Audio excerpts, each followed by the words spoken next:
To the crisis in the Middle East now, the U.S. pushing for a truce as the death toll surpasses 700.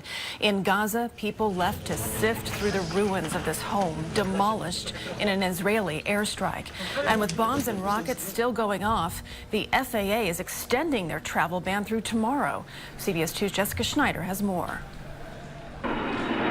Backlash over the cancellation of U.S. flights into Israel. Despite a ban by the FAA, former New York City Mayor Michael Bloomberg arrived in Tel Aviv this morning on an El Al flight from JFK. We've got to stand up and do what's right. You can't just get cowed when somebody says something and everybody goes on the side of ultimate caution. That's how terrorists win. Bloomberg showing support for Israel, being greeted at the airport by Prime Minister Benjamin Netanyahu. We protect this airport. There's no reason whatsoever for the mistaken FAA decision to instruct American planes not to come here. The violence and unrest continues, with Palestinian protesters pelting Israeli troops with stones in the West Bank and plumes of smoke filling the sky over Gaza City.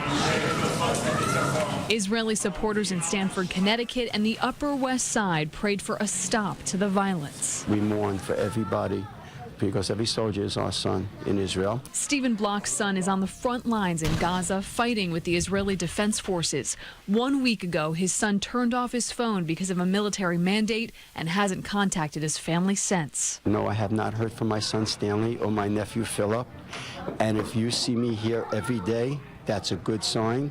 No news is good news. Hadil Asali worries about her family too. She has dozens of relatives in Gaza. They haven't had power for over 24 hours.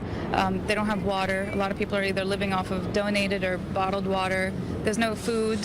Secretary of State John Kerry is still trying to broker a ceasefire, but today he told Prime Minister Netanyahu it is time to stop the fighting in Gaza, claiming that Israel has already decimated Hamas's military capabilities. Live in the newsroom, Jessica Schneider, CBS 2 News. Jessica, thank you.